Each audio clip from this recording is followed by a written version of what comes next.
La Sociedad Dominica de Medios de Comunicación, Sodomco, presenta A Pensar Más con Rosa María Palacios.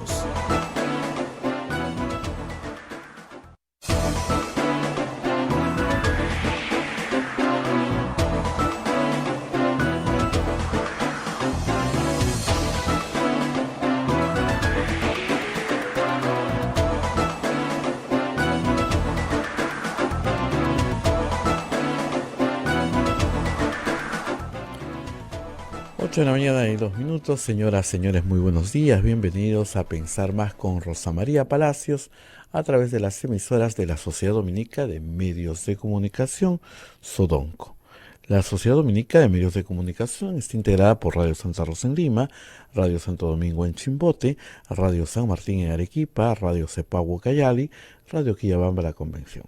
También se integra otra red de radios amigas, como Radio Madre de Dios en Puerto Maldonado, Radio Huánuco en Huánuco, Radio La Voz de Ayacucho en Ayacucho, Radio Pública en Puno, Radio Moro en Ancash, Radio Cumbre en Huancayo, Radio Milenio en Satipo, Radio Estación Solar en Abancay, Radio Lente en Yurimagua, Radio Los Ángeles en Cajamarca, Radio San Valentín en Lampa, Radio Acción en Cerro de Pasco, Radio Continental en Huanta, Onda Digital TV, Fuego TV, Nativa TV, también nos ponen en sus pantallas. Y además nuestros amigos de AM Tagua nos ponemos en el podcast para que usted pueda escucharnos en cualquier parte del mundo y seguir a pensar más. Y obviamente nuestras plataformas móviles en este momento transmitiendo en vivo, el Facebook de Radio Santa Rosa, el Facebook de Radio Quillabamba, el canal de YouTube de Radio Santa Rosa. Nuestra página web, donde tiene el video y el audio, es www.radiosantarosa.com.pe. Muy bien, estamos listos ya para el análisis de toda la información en las últimas 24 horas y Rosa María Palacios nos está esperando. Rosa María, ¿cómo estás? Muy buenos días. Muy buenos días, Abel, y muy buenos días a todos nuestros oyentes y televidentes en todas partes, en el Perú y en el extranjero. Vamos a empezar, como todas las mañanas, haciendo las menciones correspondientes a nuestros auspiciadores. Y comenzamos con la Pontificia Universidad Católica del Perú.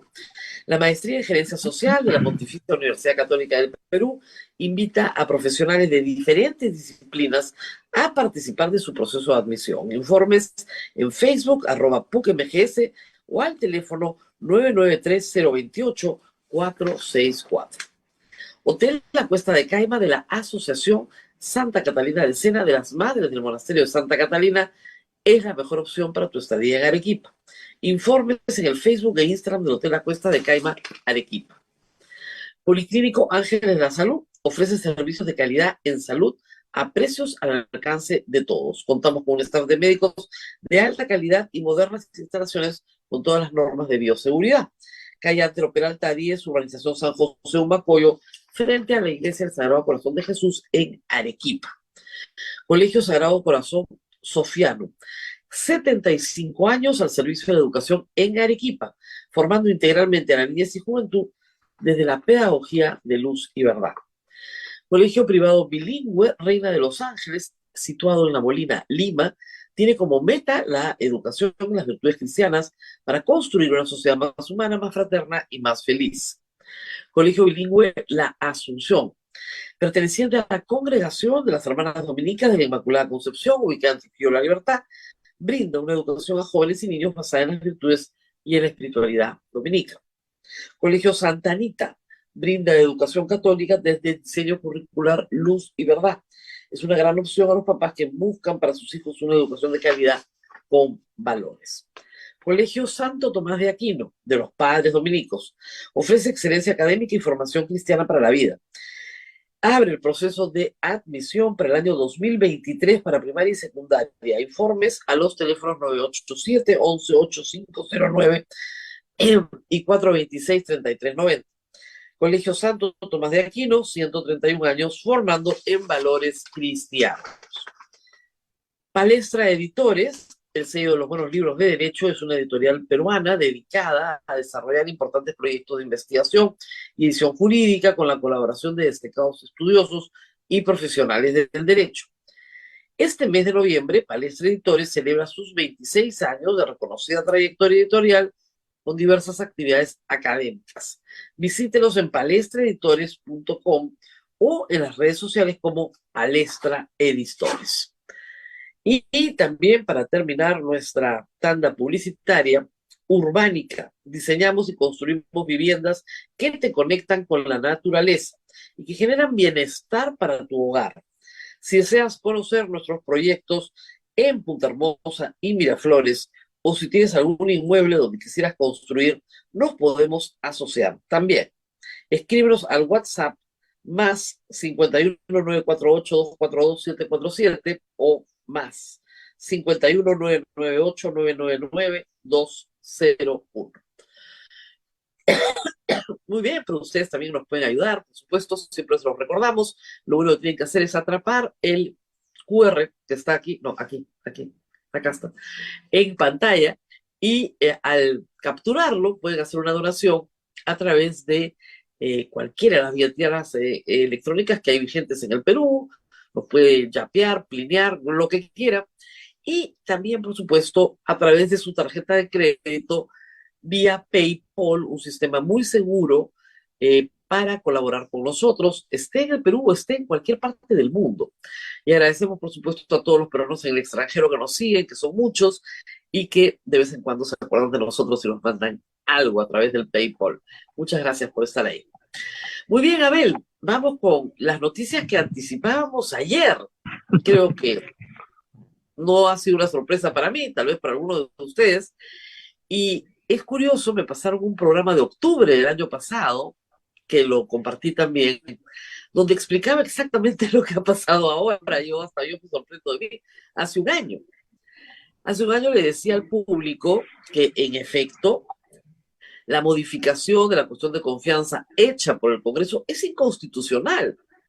Era la cuarta vez que la hacían. 4 veces, ¿eh? Y al final del día, la composición del Tribunal Constitucional les resultó favorable y lograron efectivamente aprobar una ley que genera un desbalance en la cuestión de confianza, porque la verdad, la cuestión de confianza ya no se puede hacer absolutamente para nada. Ni tiene el efecto que podría tener en la disolución del Congreso. O sea, en la práctica no se puede disolver el Congreso vía cuestión de confianza. Y lo que ha hecho Aníbal Torres es demostrar eso, poner en evidencia lo que decíamos hace un año. Y con este Tribunal Constitucional, conformado por este Congreso, menos aún, se va a necesitar otro Congreso que haga una reforma integral de la vacancia por incapacidad moral y de la cuestión de confianza. De tal manera que nos quedamos todos, se constitucionalice o se encuentren mecanismos democráticos para que el presidente de la República pueda ser juzgado durante su mandato cuando comete delitos comunes, cosa que todas las constituciones del mundo tienen y la peruana no.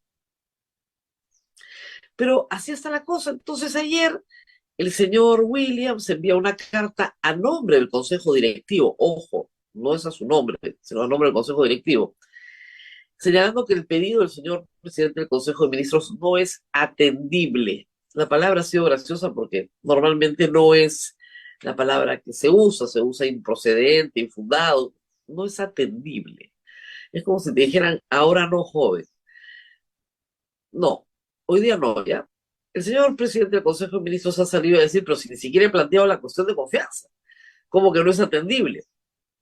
Lo que le indica, como también indicamos ayer, que de acuerdo al artículo 129 de la Constitución, el presidente del Consejo de Ministros y cualquier ministro puede asistir con voz y no voto a las sesiones del Pleno cuando así lo desee, sin invitación. Sentarse, levantar la mano y hablar, y pedir el uso de la palabra. Y en ese pedido de uso de la palabra, el señor Aníbal Torres puede plantear una cuestión de confianza. ¿Qué va a pasar si sucede eso? Le van a decir lo mismo. Ni siquiera tienen que votar. Los 4 miembros de la mesa directiva, porque se ha modificado el reglamento del Congreso también, se miran entre sí, deliberan y le dicen, señor presidente del Consejo de Ministros, a consideración de la mesa directiva, su pedido no procede porque viola la ley 31355, que establece que para actos que son de exclusiva competencia del Congreso, usted no puede plantear una cuestión de confianza. Entonces, yo ese tema lo planteé el año pasado y me dijeron, no, es solo para reforma constitucional.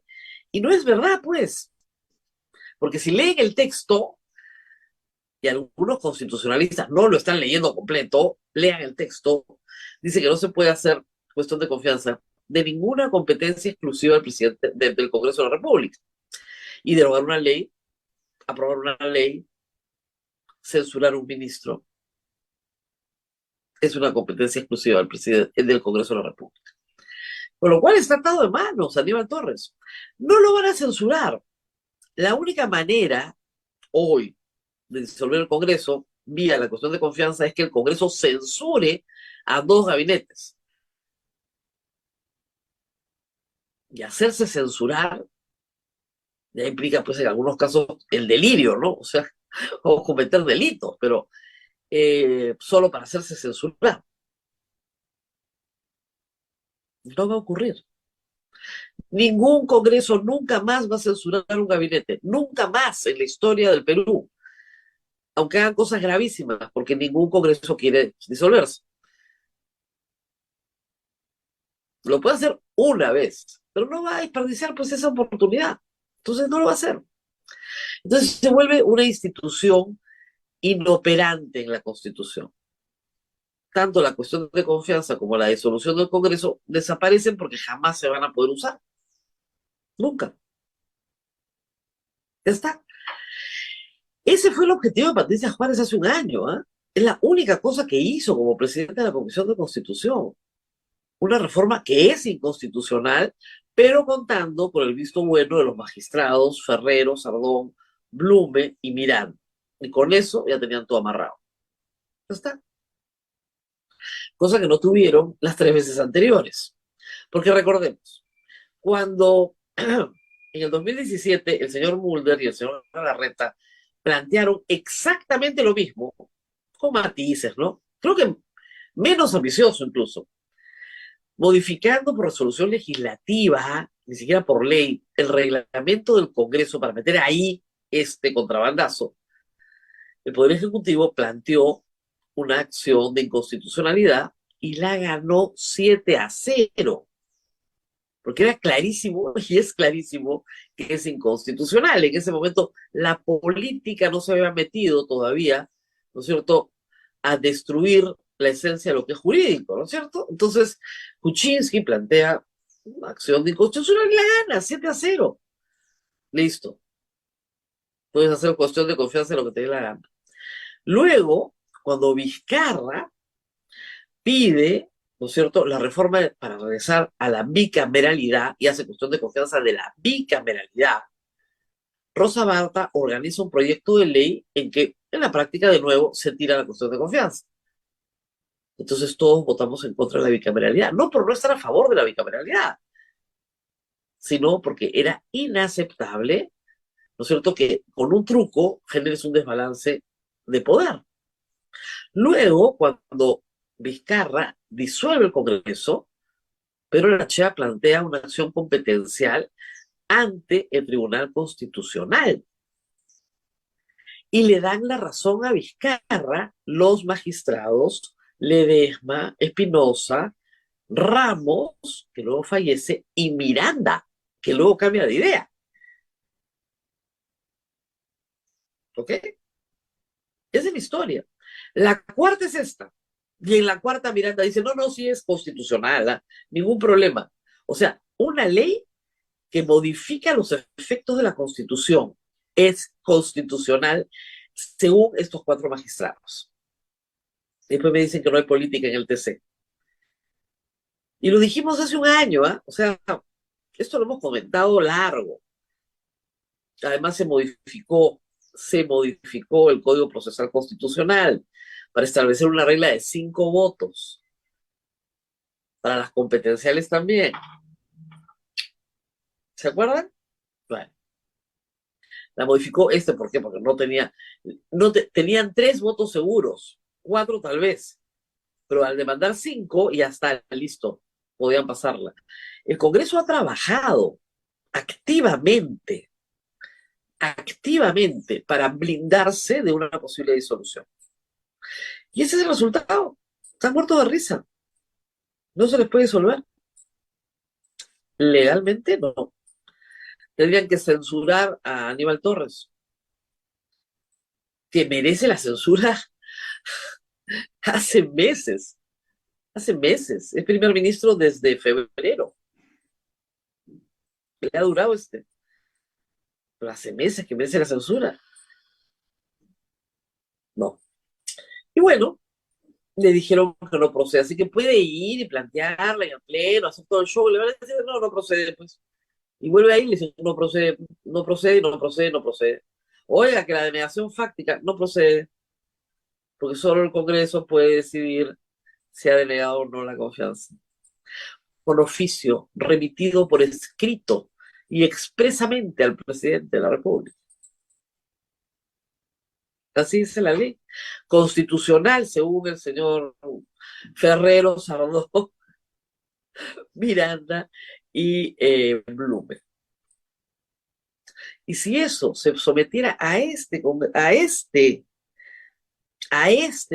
a este TC, les van a dar razón. Miren, el actual TC acaba de permitir, como comentábamos ayer con Luciano López, una fórmula por la cual los congresistas pueden violar la Constitución teniendo iniciativa de gasto.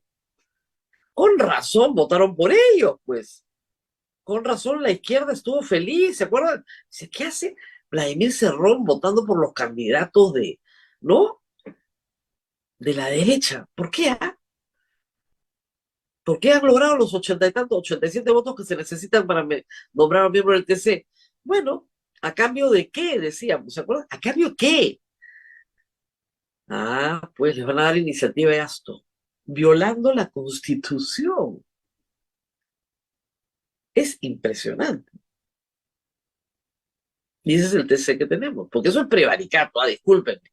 La Constitución dice bien claramente que los congresistas no tienen iniciativa de gasto. Yo no sé qué tanto hay que interpretar, o sea, cómo te puedes romper la cabeza para tratar de interpretar lo que dice la Constitución. Estoy buscando el artículo para que ustedes lo lean conmigo.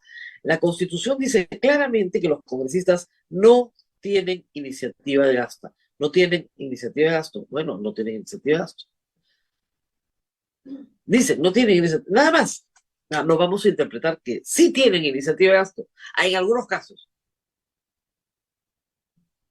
¿Cómo? ¿Cómo funciona eso? Yo la verdad es que no lo entiendo. Pero bueno, ese es el nuevo TC. Por sus fallos los conocerán. Artículo 79. Los representantes ante el Congreso no tienen iniciativa para crear ni aumentar gastos públicos. ¿Qué parte necesita interpretación? NO. No. Páginas de páginas de una resolución. NO. No. No sé qué parte tiene que interpretarse. ¿No es cierto? No, que a veces sí. Ahora a veces sí. Populismo económico, pues quiebran la caja fiscal al día siguiente porque cada uno quiere hacer lo que le da la gana y además es la puerta abierta para la corrupción. Porque lamentablemente los congresistas peruanos, y tenemos casos, Luciana León, por ejemplo, intocable en la subcomisión de constituciones constitucionales, llevan 4 años, intocable. ¿Qué hacía?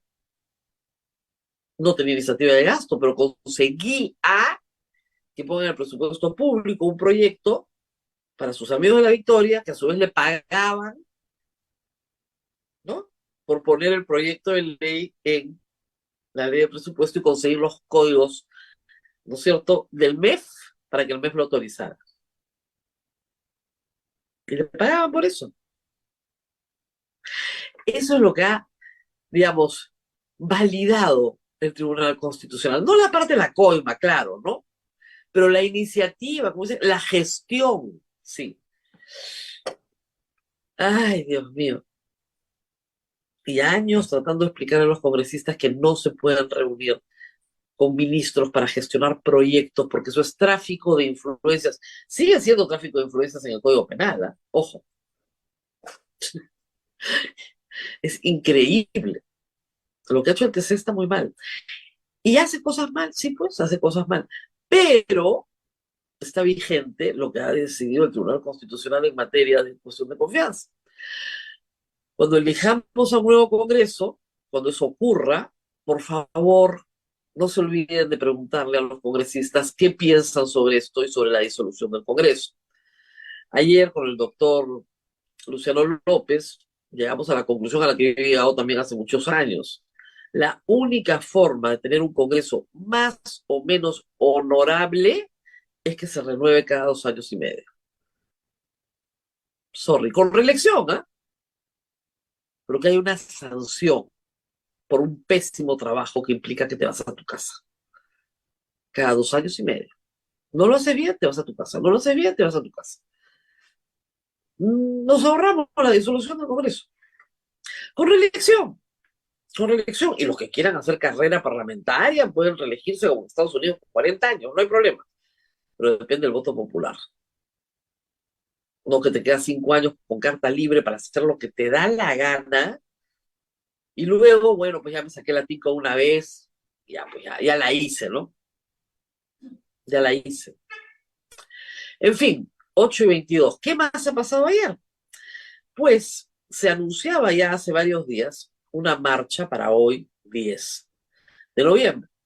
La marcha ya tiene concentraciones desde esta hora de la mañana frente al Congreso de la República, pero se supone que estaban citados todos a las 2 de la tarde.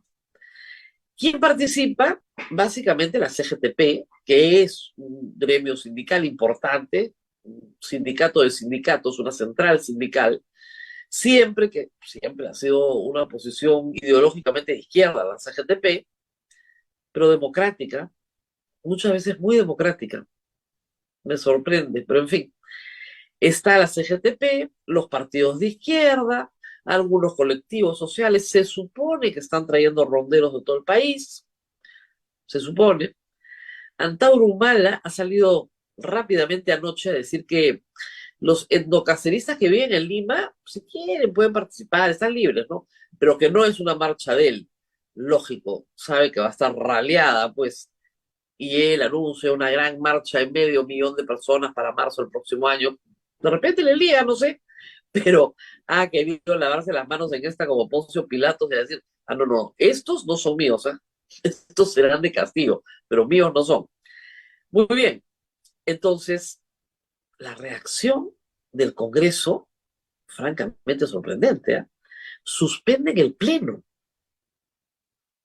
Y tenemos imágenes de Epicentro donde están trancando, haciendo un simulacro para trancar la puerta de entrada a la que da a la Plaza Bolívar, poniendo seguridad, policía, porque vienen a atacarnos. Williams dice acá trabajan 3.000 personas, es muy peligroso. Otras bancadas como la Renovación ha dicho, nosotros no tenemos miedo, ¿no? Y Susel parece ha hecho algo muy gracioso, ha dicho en Twitter, nos vamos todos, no nos escondemos todos. ¿Qué cosa puede pasarle a los señores congresistas con una marcha si marchas hay en el centro de Lima todos los días? O el señor Williams tiene miedo de que Aníbal Torres se presente en el pleno y haga cuestión de confianza, que ya hemos explicado no sirve absolutamente para nada. Entonces, ¿a qué le tiene miedo? Los congresistas no se reúnen en pleno muy a menudo, porque primero tienen una semana de representación que no sirve más que para financiar sus viajes a casa, nada más, y para entretenerse. No sirve para nada. Su principal labor es legislar, y no legislan, salvo para sus propios intereses particulares, ¿no? Nada más. ¿Por qué no van al pleno? No, están muy asustados. Entonces, el ministro del Interior está tan asustado también que les ha dicho que por favor no lo reciban en la Comisión de Defensa y Orden Interno hoy para explicar la represión en la marcha del sábado 5 de noviembre, porque va a estar ocupadito reprimiendo a esto, supongo, ¿no? O estos son los suyos. Qué desastre, Dios mío, de verdad, qué desastre, qué conjunto de malas decisiones. Una marcha que no tiene mucho arraigo en Lima, sobre todo porque Lima no es una plaza de Pedro Castillo, es presentada por Williams como un evento aterrador. aterrador, a tal punto que la gente se preguntaba ayer, oye, van a haber disturbios en el centro de Lima, ¿qué hacemos? Vamos a regresar de nuevo al 5 de abril del año pasado. No, de este año, disculpen. Cuando nos encerraron por las puras. Van a bajar de los cerros, decía el señor Montoya. Ahora ya aprendió, de hecho, no, yo me quedo parado acá en el Congreso. Ay, Dios mío, qué disparate, por Dios. Pero, al final del día, regresamos a la misma situación de empate. El Ejecutivo hace un conjunto importante de estupideces y el Congreso hace otro conjunto importante de estupideces y los que estamos al medio seguimos mirando esto sin poder hacer absolutamente nada. Si no lo saben, hay que añadir algo hoy. Se celebra la conferencia anual de ejecutivos en Paracas, en CADE. No ha tenido en realidad mucho eco estos días porque parece más una burbuja que nunca, ¿no? Pero bueno, ayer estuvo presente el presidente del Banco Central de Reserva. El señor Julio Velarde siempre tiene cosas importantes que decir y también ha participado el ministro de Economía. Y el ministro de Economía ha planteado algunas cosas en disenso con su gobierno. Lo primero es que se ha mostrado a favor de que se derogue el decreto supremo que sacó Betsy Chávez para volarse la tercerización. Primero por inconducente, porque la mayoría de empresas han ganado acciones en Indecopi que les permiten seguir contratando.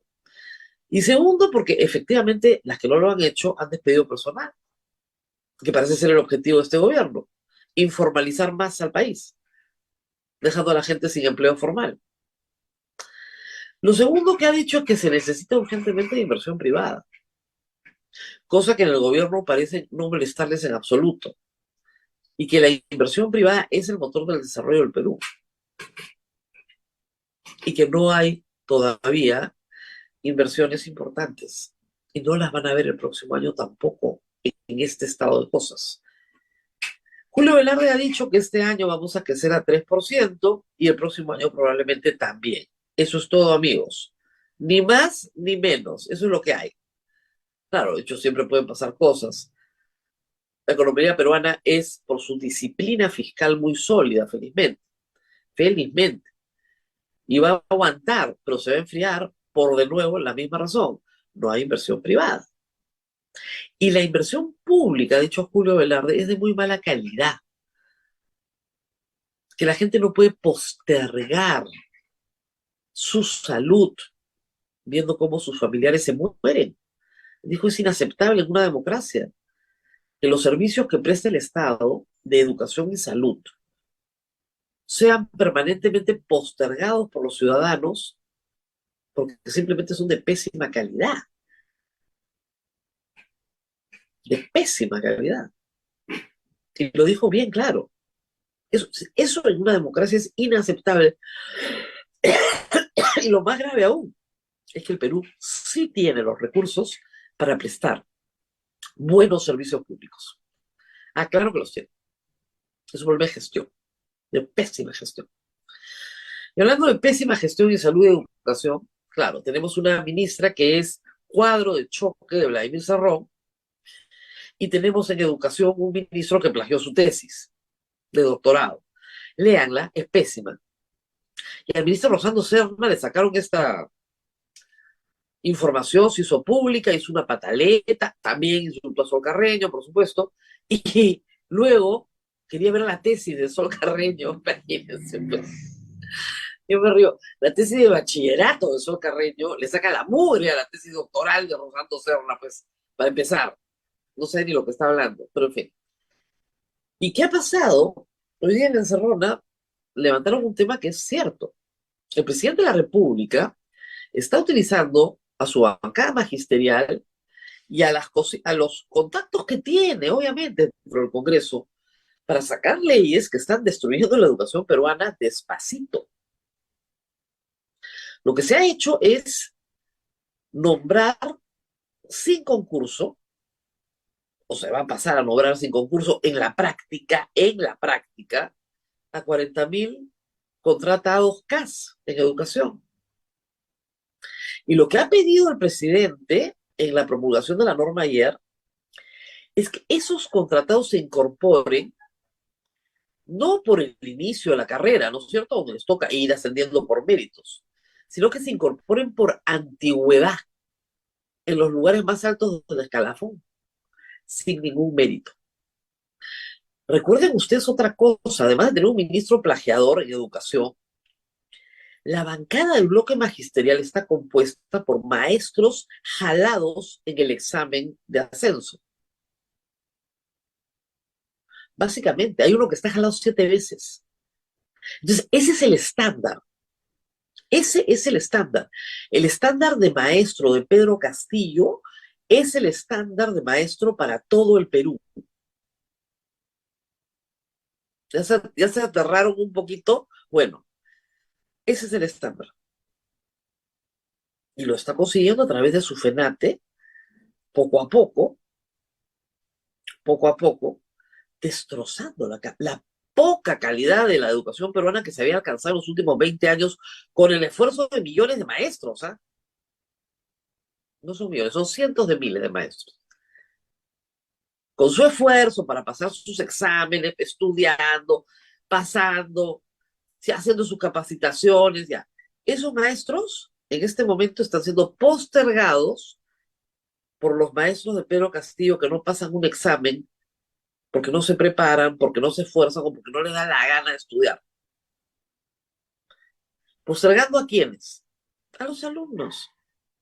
A los alumnos. Ese es un daño inmenso que Pedro Castillo, maestro, le va a hacer a la educación peruana. Ese es uno de sus legados. El FENATE y todos los profesores que va a colocar que no tienen capacitación para estar en un aula. Y pasó piola ayer, ¿eh? Claro, estábamos entretenidos con Aníbal Torres, lamentablemente. Y así se postergan las necesidades de la población. Educación, salud, infraestructura, agua, desagüe.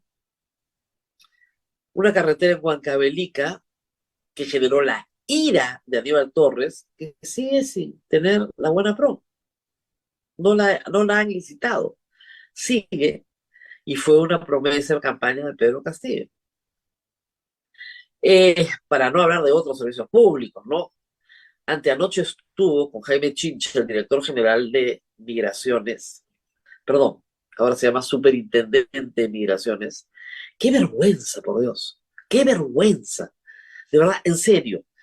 Yo revalidé mi pasaporte, bueno, no se revalida, ahora se saca nuevo, en diciembre del año 2019. Me demoré 2 horas, sin cita, sin cita. Ibas, te tomaban la foto, hacías una colita, media hora de cola, te tomaban la foto, te decían regrese en un par de horas, regresabas en un par de horas y recogías tu pasaporte. Asunto acabado. Asunto acabado. ¿Qué diferencia hay entre el 2019 y hoy? Unos meses de atraso por la pandemia, porque estuvieron cerrados, nada más, pero a estas alturas, si este señor no sabe cómo hacerlo, que por favor llamen a la gente que estaba en el 2019, que sí sabía cómo hacerlo. Pero te anuncia cosas como, el sábado a las 8 de la noche vamos a abrir la web y va a haber citas.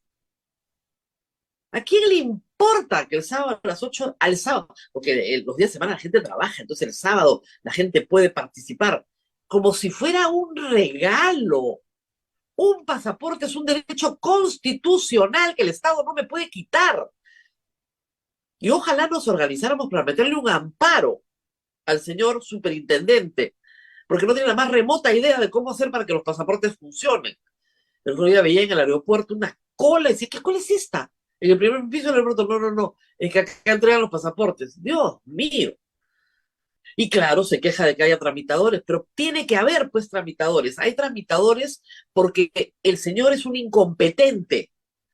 Porque si se demoraran 2 horas en traer un pasaporte sin cita, el señor no tendría un solo tramitador. Nunca en mi vida he tenido un tramitador para sacar un pasaporte. Por lo menos desde el 2000 hasta la fecha, que yo recuerde nada. Ibas, sacabas y ya está. Hay países que se demoran 20 minutos, ojo, ¿ah? Ni siquiera lo estábamos haciendo perfecto, pero bastante bien. Este sujeto estaba contento porque a las 8 de la noche del sábado se abrían citas. Y porque sigue atendiendo citas del 2020, creo. ¿Saben cómo se saca pasaporte ahora? Consigues un tramitador, el tramitador tiene citas. Tú vas a la cita que te dan y vas. Citas rarísimas, ¿no? A cualquier hora del día y la noche, bueno. Pues es la forma en la que está. Hay 150.000 citas sacadas así. Obviamente, pues, ya los vamos a agarrar porque cobran 100 soles. La gente está dispuesta a pagar los 100 soles porque ese es el costo de la incompetencia de la superintendencia de migraciones. Y ahí sigue sentado. Esto depende del Ministerio del Interior, ojo, ¿eh? Willy Huerta. Y claro, han cambiado 7 veces de ministro del Interior. ¿Es que se puede ser más incompetente? Probablemente sí. Y regresemos a Alan García primero, donde te demorabas 2 días en cola para sacar un pasaporte. Es una vergüenza. Y Jaime no tuvo tiempo, porque le quedaban muy poquitos minutos en el programa, para decirle todas las cosas que les estoy diciendo yo. Algo puse en Twitter, pero de verdad, o sea, mientras tanto, pasan estas cosas. ¿Y por qué hay una mayor demanda de pasaportes? ¿Ah? A ver, piensen un poquito en Palacio de Gobierno. ¿Por qué la gente, todo el mundo está sacando pasaportes? Porque se quieren largar de este país, señor presidente. Ese es el problema. ¿Ya? Los aviones salen repletos del Perú, repletos. Muy bien, vámonos a la pausa y volvemos con Pedro Cateriano para hablar de derecho constitucional, que hay que hablar, porque hay un debate pendiente, obviamente, y también de algunas novedades políticas que le conciernen. Vamos a la pausa y volvemos. Vamos a la pausa, Rosa María, agradeciendo a Palestra Editores. En su mes de aniversario pone a disposición sus mejores publicaciones jurídicas en las principales librerías de la ciudad. Nos encuentran en la librería Comunitas, El Virrey y Vallejo, librerías con un 20% de descuento con todo nuestro fondo editorial. Palestra Editores, el sello de los buenos libros de derecho. Pausa y retornamos. Sodomco, Sociedad Dominica de Medios de Comunicación.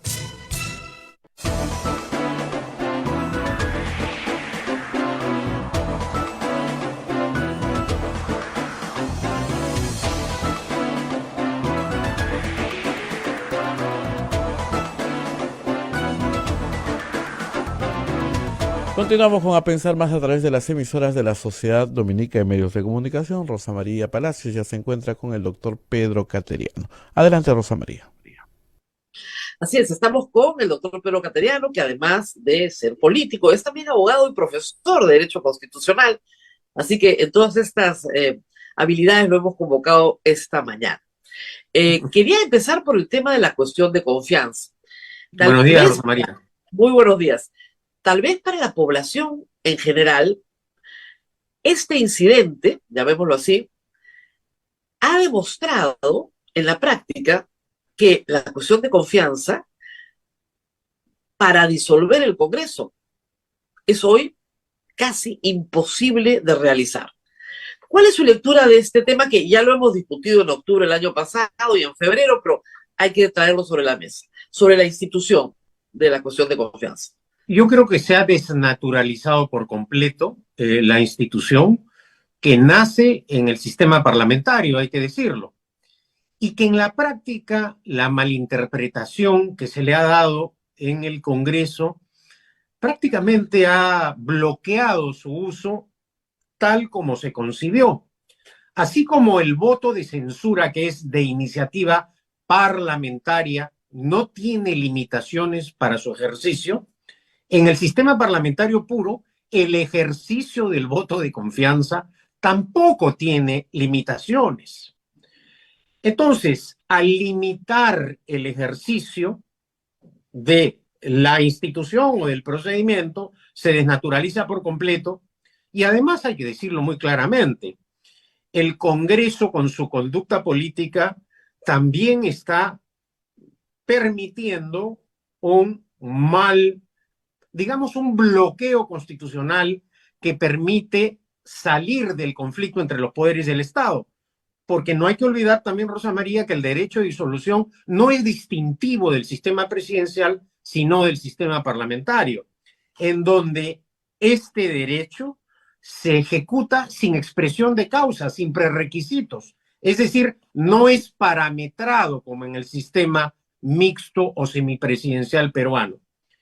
Por esa razón, hoy en día, el Parlamento tolera la permanencia en el poder de un presidente del Consejo de Ministros que admira a Hitler, que los ha desafiado, ha ido al Congreso y les ha dicho, a ver, atrévanse a censurarme, que recientemente ante la OEA él ha avalado políticamente el mensaje del presidente o la carta del presidente en donde los acusa de golpistas, y como el Parlamento tiene pánico de una disolución, le tolera esto.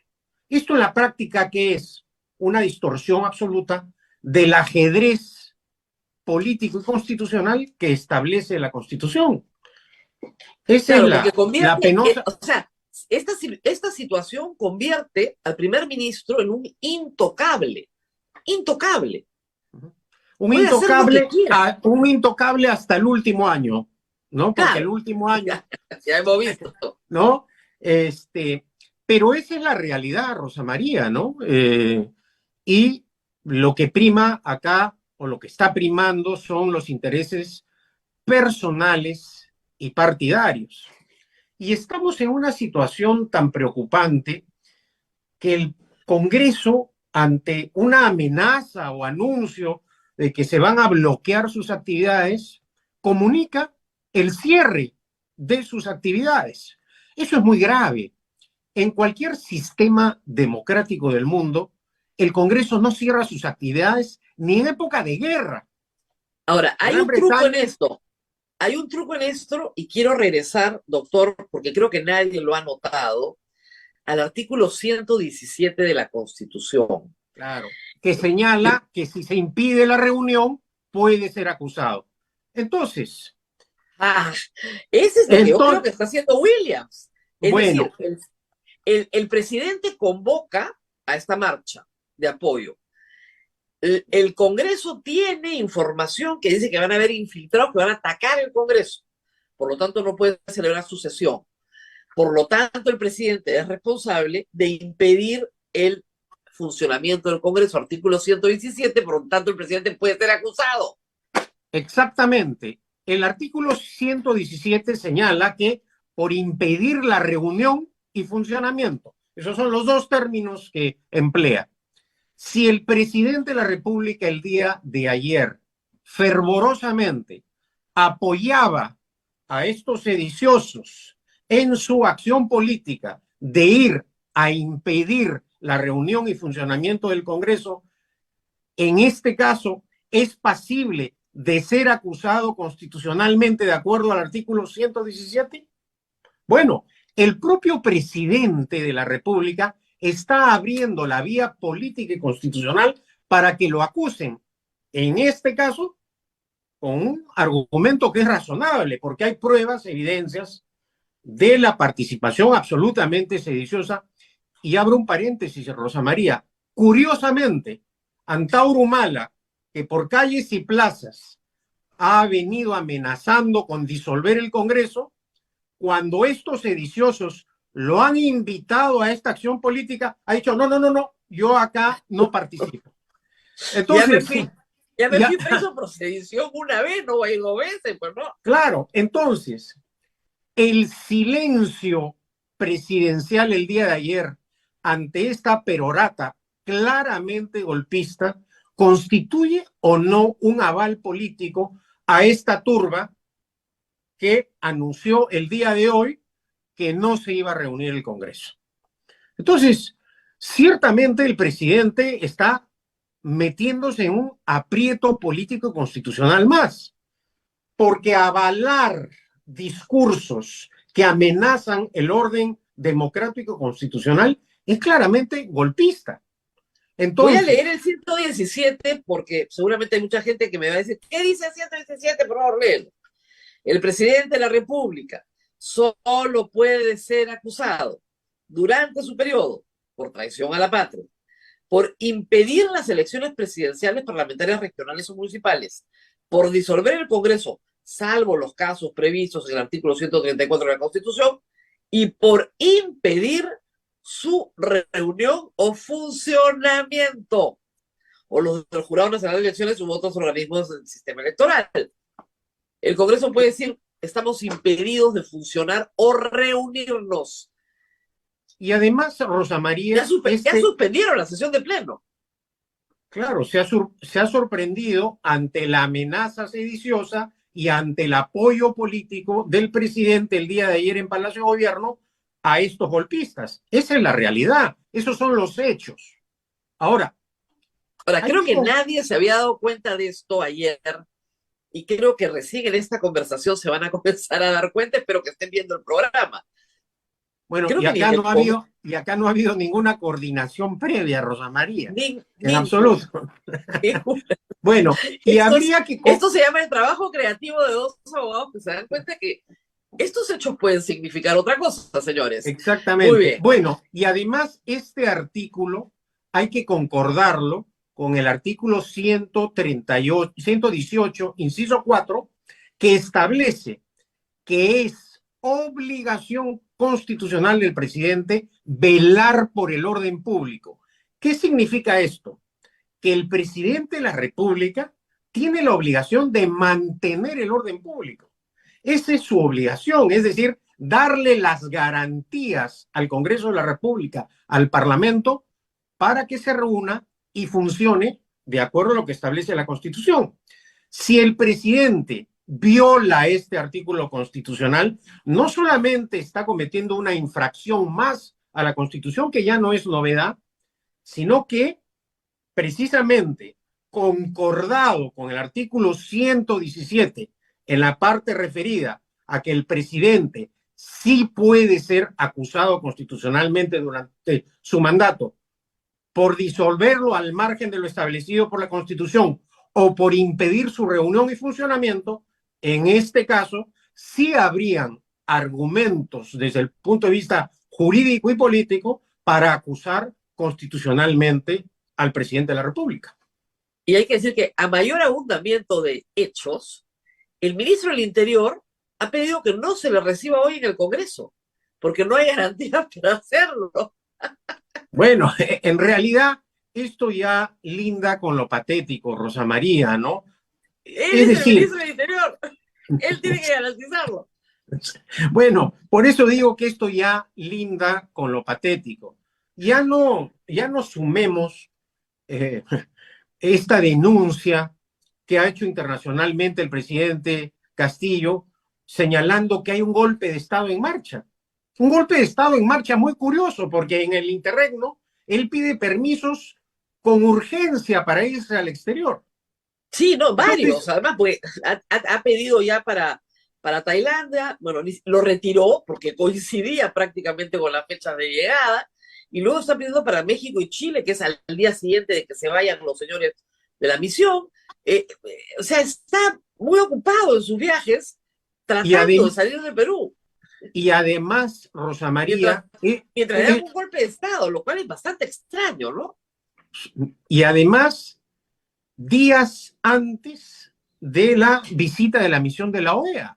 Esto realmente es absolutamente kafkiano, incomprensible, que linda con la vergüenza que afecta la reputación a nivel internacional del país. Y habría que preguntarnos, estamos ya no solo ante un profesor absolutamente iletrado que no tiene noción jurídica de las cosas, o acaso estamos ante un manifiesto inimputable. Bueno, eso es algo que ya solamente se puede determinar con una pericia psiquiátrica, ¿no?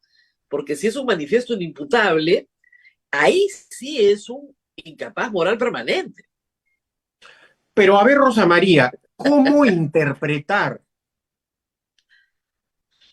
una exhortación a nivel internacional en donde él anuncia que hay un golpe de Estado en marcha, en donde en ese contexto pide autorizaciones para irse del país, en donde en Palacio de Gobierno recibe a sediciosos que amenazan públicamente con impedir el funcionamiento del Congreso. Él guarda silencio. Con ese silencio avala una aventura No, y hay que decir, golpista. los recibe, ha recibido a personas, está en la lista de entrada del Palacio de Gobierno, que tienen un discurso absolutamente violento, desde rondas campesinas, pero violento, efectivamente, contra el Congreso de la República. Es verdad, verbalmente, por lo menos, verbalmente, sí. Y que además, con esta acción gubernativa, viola claramente el artículo 118, inciso 4 de la Constitución, en donde él está obligado a velar por el orden público del país. ¿Ante qué clase de presidente estamos? Eso es lo que debemos preguntarnos. Ahora, es verdad que Williams podía decir no, nos reunimos igual. Porque la verdad es que es bien difícil que la marcha que convoca el presidente sea un peligro real. Y sin embargo dijo, no, no nos reunimos. Parece que tuviera miedo. Y inmediatamente el señor Montoya salió a decir, acá estamos esperando, nosotros sí vamos a ir, vamos a concurrir. De repente hay una reunión de emergencia en este momento diciendo, ¿saben qué? Mejor no nos reunimos, ¿ya? Porque así caemos, ¿no es cierto? Hacemos caer al presidente nuevamente en el artículo 117, por su propia incompetencia política. Exactamente, que creo, tal como lo hemos comentado hace algunos minutos, esta situación no es generada una vez más por la oposición, por los adversarios, por los feroces medios de comunicación, no. Es el propio presidente el que abre estas vías para meterse permanentemente en problemas. Es la incapacidad no moral permanente, la incapacidad absoluta, su negación para manejar la cosa pública. No hay otra razón para que pueda explicar esta calamitosa gestión pública. Regresemos a la cuestión de confianza porque algún día tendrá que reformarse de verdad, ¿verdad? Entonces tenemos que, yo le explico al público que el Congreso intentó 3 veces con Galarreta en el 2017, luego con Rosa Bartra en el 2018, modificando la bicameralidad, luego con la contienda competencial de Vizcarra, perdón, con Pedro Lachea contra Vizcarra, 3 veces interpretar que no se podía hacer cuestión de confianza. Y 3 veces el Tribunal Constitucional les dijo no. Pero esta 4ª vez, 4 magistrados les han dicho que ese texto, el 31355, sí es constitucional, cuando manifiestamente modifica la Constitución.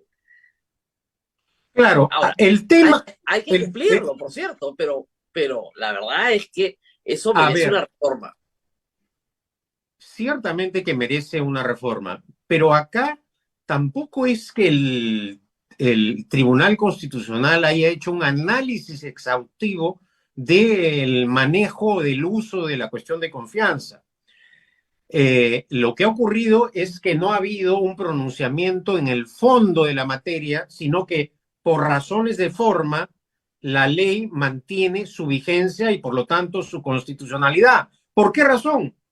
Porque para aprobar al interior del Tribunal Constitucional la inconstitucionalidad total o parcial de una ley, se requiere una votación calificada, es decir, que un número determinado de magistrados, luego de analizar la ley, lleguen a la conclusión que es inconstitucional, total o parcialmente. En este caso, no hubo votos, ¿no es cierto? Claro. No, sí hay votos, o sea, no hubo los votos suficientes. Exactamente. Es decir, no hubo los votos suficientes para determinar la inconstitucionalidad total o parcial de la ley. Se quedaron 4-2 porque Miranda cambió el sentido de su voto y no fue consistente con sus 3 votaciones anteriores. Si hubieran quedado 3-3, Marianela de Ledesma hubiera usado el voto libremente del presidente y hubieran quedado 4-3. Pero Miranda cambia su voto, le da la razón al Congreso y hoy tenemos un texto que efectivamente es manifiestamente inconstitucional, pero avalado por el Tribunal Constitucional, con lo cual tiene que cumplirse, guste o no. Así Pero es, a avalado, futuro, avalado tiene no que por haber una una cuestión solución. de, avalado no por una cuestión de fondo, sino de No, forma. de forma. Exactamente. Ahora, a la larga, ayer conversábamos con el doctor Luciano López, la disolución del Congreso parece ser un evento muy traumático para los congresistas. Es mejor ir al sistema presidencial norteamericano, donde tienes unas elecciones de medio tiempo, de término medio, ¿no es cierto?, donde a la mitad del mandato este se renueva. Puede ser parcial, total, etcétera, pero eso sí le daría un aire al presidente y a la población, y permitiendo la reelección de congresistas. ¿Qué piensa de esa posibilidad? Y sustituir ya sacar la cuestión de confianza. A ver, teniendo en cuenta la experiencia vivida, y vaya que la he vivido, eh, brevemente, ¿no? ¿Por qué se instituye el derecho de disolución en primer lugar? Porque bajo la vigencia de la Constitución del 33, frente a los excesos parlamentarios, el presidente no tenía ningún mecanismo de defensa constitucional y político.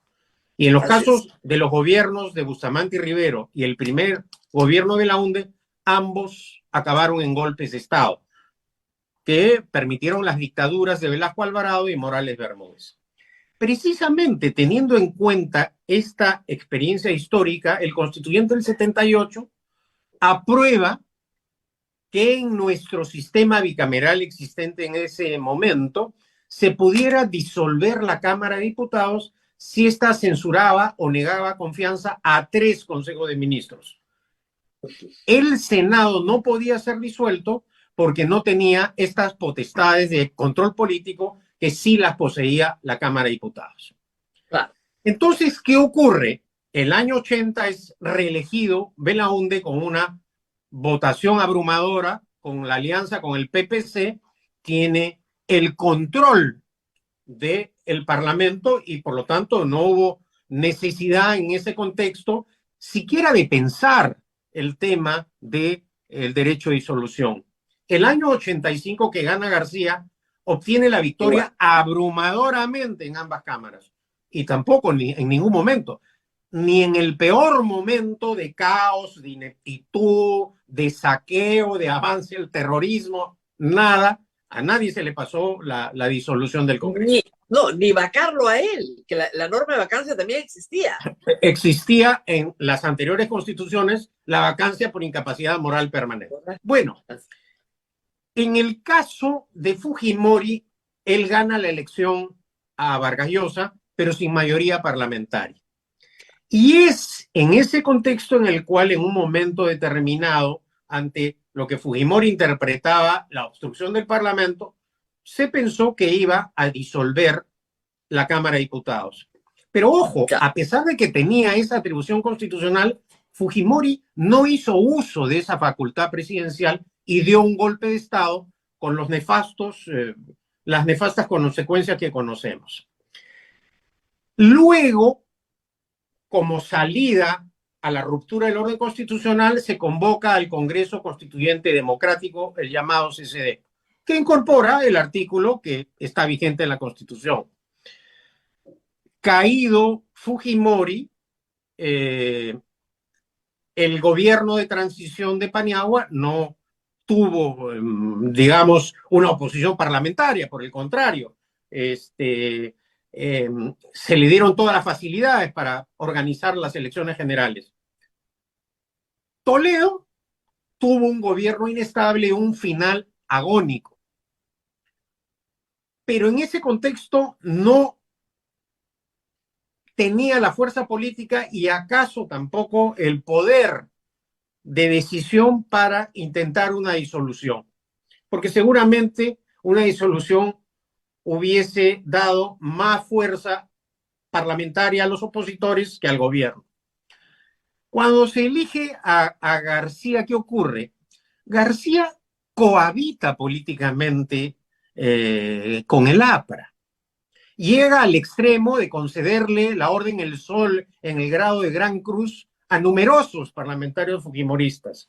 Y esa cohabitación, ¿no?, le permite a García, con total impudicia, acabar, hay que decirlo, su gobierno notoriamente mejor en materia económica, porque el primero logró algo imposible en política, ¿no? La quiebra del Estado. Eso hizo Alan García en su primer gobierno. Pero en el segundo no. Pero su segundo gobierno, al igual que el primero, se caracterizó por algo que es inobjetable, aunque ahora los compañeros digan lo contrario. Estuvo también manchado por la corrupción. Pero en ningún momento a nadie se le ocurrió, como acabas tú de mencionar, que se le vacara por incapacidad moral permanente, y no tuvo necesidad tampoco de insinuar la disolución, porque, reitero, el aprismo y el fujimorismo cohabitaron políticamente. Luego viene la elección de Ollanta Humala. Y Ollanta Humala, al final de su gobierno, sí quiso disolver constitucionalmente el Congreso. Bueno, en un libro que yo publiqué ya poco más de 1 año y medio, cuento esa historia. Que en la recta Claro, final... lo que pasa es que el Congreso censura a Ana Jara, Claro, sin saber exactamente, creo, lo que estaban haciendo, y cuando termina la votación y se dan cuenta de la situación en la que se han puesto, claro, les entra el terror. claro, Y y además me designa a mí como presidente del Consejo de Ministros, que hasta ese momento había tenido pues una confrontación de 3 años feroz con el fujiaprismo. Entonces, pero en ese contexto consideré que iba a ser dañino para la democracia la disolución, porque se iba a ver como una salida política a la crisis que ya se había desatado por las denuncias del financiamiento ilegal de la campaña presidencial del presidente Humala. Y es precisamente a través del diálogo que convoqué en esa ocasión que bloqueé la posibilidad de una disolución. ¿Qué ocurre cuando eligen a Pedro Pablo Kuczynski? Inmediatamente el fujimorismo, que tenía el control absoluto del Parlamento, inicia un feroz ataque político que genera un ambiente de inestabilidad política.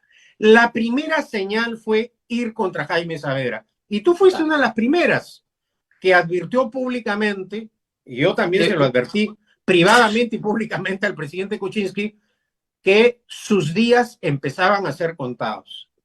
Y bueno, a pesar de todas las advertencias, de un contexto político que en ese momento le era favorable a Pedro Pablo Kuczynski, Kuczynski no disolvió el Congreso, se instrumentalizó la malinterpretación de la vacancia por incapacidad moral permanente como un mecanismo de revocatoria del mandato presidencial que no existe en la Constitución, y bueno, ocurrió lo que todos sabemos. Entonces, en un contexto como ese, teniendo esa facultad para defender su investidura presidencial y el gobierno, Kuczynski optó por lo más fácil, o acaso, comparándolo con la actual situación, por una salida más cívica y patriótica, tomó conciencia que era ingobernable el país y renunció, y el Congreso le aceptó la renuncia, que sí es un acto constitucional, porque la renuncia del presidente sí está prevista en la Constitución. Entonces, asume la presidencia Martín Vizcarra. ¿Qué cosa es lo que hacen el fujimorismo y el aprismo inmediatamente? Y hay que revisar los archivos fotográficos. Galarreta y Mulder en Palacio de Gobierno, prácticamente con abrazos de hermanones. Vamos a ayudar a la estabilidad política, tiene que acabar este gobierno, el Perú es lo primero. Y luego, ¿qué es lo que ocurre? Cuando Vizcarra plantea las reformas, el fujimorismo y el aprismo traidor. no las tramitan. Y es ahí donde Vizcarra convoca un referéndum y la población abrumadoramente apoya este referéndum, y en ese contexto Vizcarra no supo aprovechar su victoria. Y ya cuando se inician, después de la crisis en la cual el Parlamento me niega el voto de confianza cuando voy a presentar el programa de gobierno, y a partir de ese momento estaba claro que el objetivo político real era Vizcarra. Claro. En esa ocasión también lo dijiste públicamente, ¿no? Y bueno, en este programa. Miren sí, por él. Sí. Bueno, yo no sé, y hay que decirle a Abel, a veces tengo miedo cuando me invitan a conversar porque son en ocasiones complejas. Y es ahí, yo recordaré... Además, porque hace unos minutos acabamos de darle al Congreso una salida constitucional que no habían imaginado. Bueno, y recuerdo también ese día cuando estaba del Solar en el Congreso y no lo dejaban entrar, que le cerraron la puerta, se hizo memoria al artículo al cual has hecho tu referencia también el día de hoy, que los ministros tienen constitucionalmente el derecho de acudir al Congreso, hacer uso de la palabra, plantear una cuestión de confianza. O sea, eso no está limitado. Bueno, viene la crisis política, Vizcarra renuncia. Yo creo que eso es algo imperdonable y es algo que le he criticado al expresidente Vizcarra. Él se debió quedar hasta el final. Pero ocurre algo que nuevamente distorsiona el esquema constitucional. El Parlamento presenta una demanda competencial ante el Tribunal Constitucional para que dirima este tema de la disolución del Congreso. En el esquema, en su origen, quien dirime los conflictos entre los poderes del Estado luego de una disolución es el pueblo a través del voto. No es la Corte Suprema de un país, no es el Tribunal Constitucional de un país. Quien define, quien resuelve el problema con el voto es el pueblo. Y ahí el gran problema que tuvo Vizcarra es que no tenía partido. Claro, no presentó a nadie. Una alianza. Entonces, cuando se reelige el Parlamento, porque ojo, cuando se disuelve un Congreso hay obligatoriedad de convocar en el decreto de disolución con fecha las elecciones complementarias, Vizcarra nuevamente queda sin parlamentarios. Y es ahí donde, comienza... O sea, se eligen a toditos sus enemigos. Claro, con otras caras, pero eran los mismos. Claro, son los mismos partidos. O sea, los partidos disueltos, el Fujimorismo, APP, bueno, el APRA ya no estaba, se juntan desde el primer día, yo estoy segura, lo de agosto del año 2020 es la muestra, ¿no es cierto?, de que había una conspiración en marcha desde mucho antes y que el objetivo era no importar a qué precio vacar al presidente de la República. Y la conspiración estaba en marcha. Exactamente. Claro, salió mal porque, de nuevo, el pueblo dirimió en las calles que Merino como presidente era inaceptable y también tuvo que renunciar. Bueno, y ciertamente la forma en que accedió al poder Merino no fue constitucional. Acá algunos confunden la fuerza bruta de los votos con la constitucionalidad de un acto. Es decir, bajo esa lógica, la estatización de la banca, por ejemplo, aprisca, que fue aprobada por la mayoría parlamentaria de ese momento, sería constitucional. La fuerza bruta de los votos, cuando rompe el orden constitucional, es golpe de Estado, es golpe de Estado. Y así eso hay algunos parlamentarios que no lo entienden. Pero bueno, el Tribunal Constitucional pudo zanjar este problema, pero en ese momento la señora Ledesma se lavó las manos y el Tribunal Constitucional no cumplió. Hay que decir que Eloy Espinosa y Ramos, los magistrados de ese entonces, se opusieron a ese tema.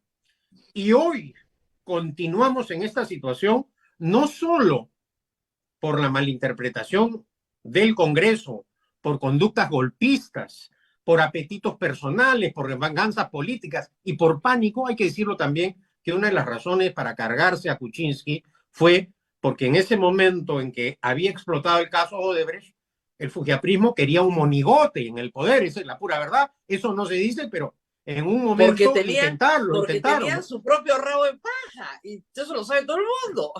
Querían un monigote que les tapara el problema. Pero Pero en fin, obviamente, pero eso no Keiko ocurrió. Fujimori, Keiko Fujimori ha pedido perdón pues, por haber maltratado a Kuczynski, ¿no? En la última campaña. Supongo que se arrepiente de eso, porque lo único que tenía que hacer era permitirle gobernar y probablemente ella sería hoy presidenta del Perú.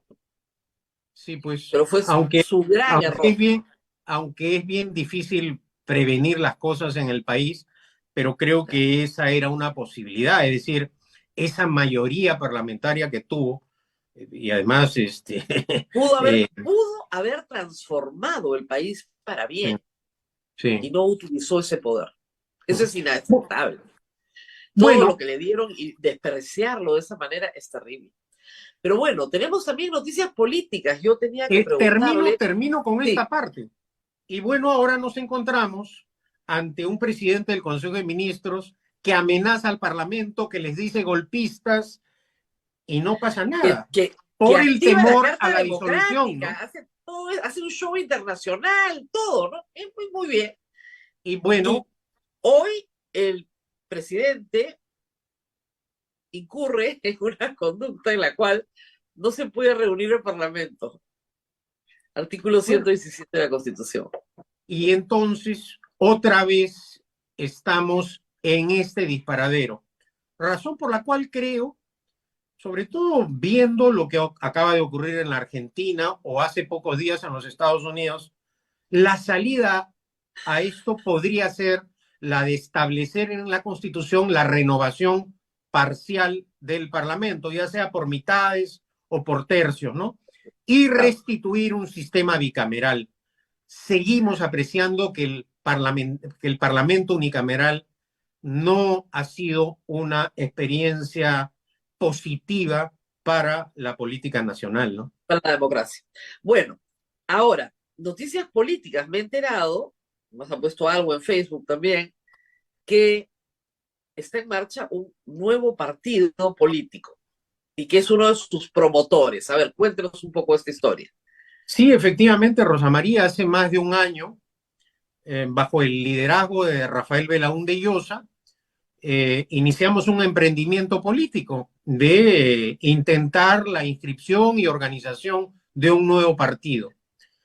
Ha transcurrido cerca de un año y bueno, ya Libertad Popular ha solicitado su inscripción ante el Jurado Nacional de Elecciones, ha pedido la cita correspondiente.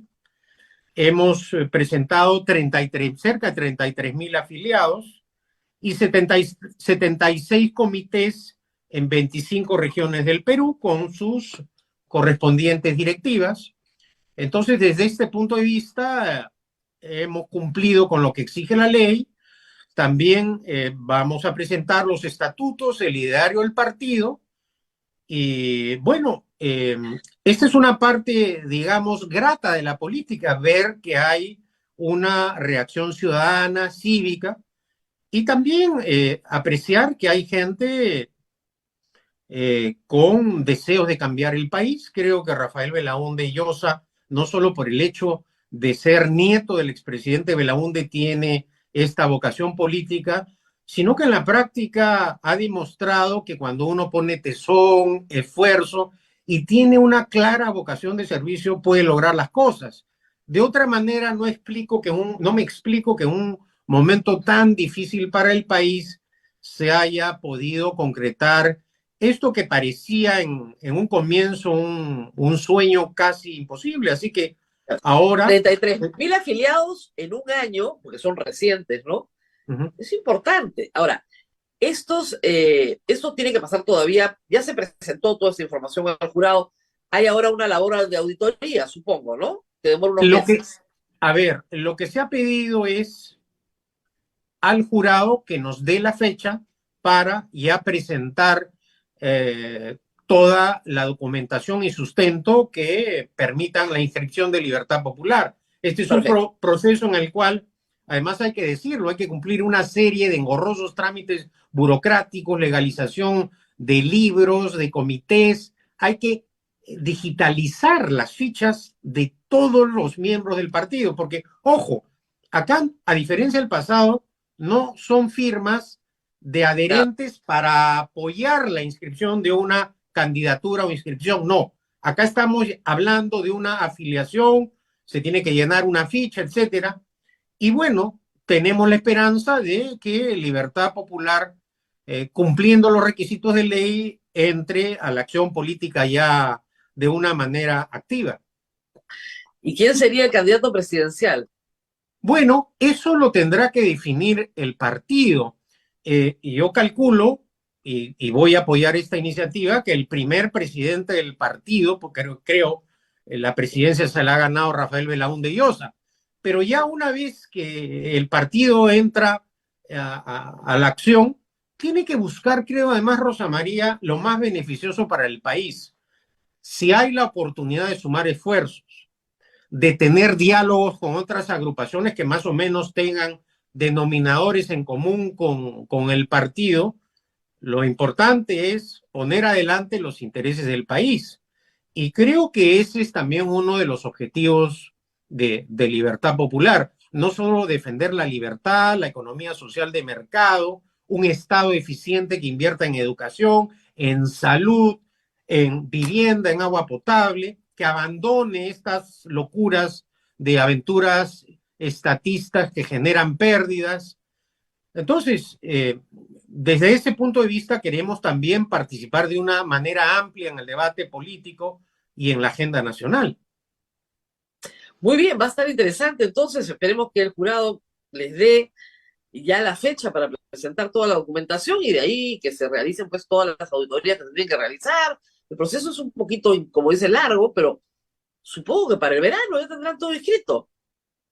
Espero que se aplique la ley, ¿no? Y que luego de esta auditoría que tienen que realizar los órganos competentes, Libertad Popular logre su inscripción en el Jurado Nacional de Elecciones. ¿Será un partido liberal? Liberal de Será verdad, un ¿no? partido, a ver, creemos en la libertad, creemos en la democracia como forma de gobierno, condenamos las dictaduras de cualquier tendencia, de derecha o de izquierda, creemos en un Estado eficiente, creemos en la libertad tanto en su contenido político como económico. Entonces, sí es un partido que apuesta por la libertad y en ese sentido creo que el apoyo que hemos recibido de esta numerosa cantidad de afiliados refleja que hay todavía peruanos que desean, numerosos peruanos que deseamos vivir en libertad y en democracia y que ciertamente condenamos afanes de imitación como la dictadura cubana o venezolana. Dicho sea de paso, Rosa María, como dato, en Junín, que es la zona que Perú Libre ya va a gobernar 8 años, tenemos comités en la casi totalidad de provincias, con excepción de Tarma, que esperamos que pronto esté ya consolidado el comité. Así que el apoyo que ha sido en base a una campaña, digamos, muy limitada, ha sido abrumador y en ese sentido estamos muy agradecidos, Sí, porque no solo a, ha sido una campaña silenciosa. sí, y creo que ha sido parte del éxito de la estrategia que Rafael Belaúnde diseñó. Yo vi el inicio y dije, lo vi a Rafael Belaúnde recogiendo firmas y dije, ay, este chico es un poquito ingenuo, no sabe en qué se está metiendo. Me equivoqué de plano, ¿eh? Le ha ido muy bien, le ha ido Bueno, para haber llegado a 33,000 afiliados, la verdad que le ha ido bastante bien. Muy bien, nos tenemos que despedir. No sé si hay alguna pregunta para Pedro Cateriano. No, Rosa María, todos hoy día ya estamos con el tiempo, así que nos vamos Así es. despidiendo. Así es, ya saben, revisen el artículo 117 de la Constitución. Señores congresistas, les acabamos de dar un dato que es muy valioso para ustedes. El presidente ha impedido la reunión de hoy. Si el presidente ha impedido la reunión de hoy, pues tienen una razón para acusarlo constitucionalmente. Nos vemos. Muchísimas gracias a Pedro Cateriano y a todos ustedes. Buenos días, Nos Rosa María. encontramos nuevamente el día de mañana. Hasta pronto. Nos vemos, Rosa María, gracias al doctor Pedro Cateriano y nos reencontramos mañana. No se olviden de ayudarnos en las billeteras electrónicas. Chau, chau.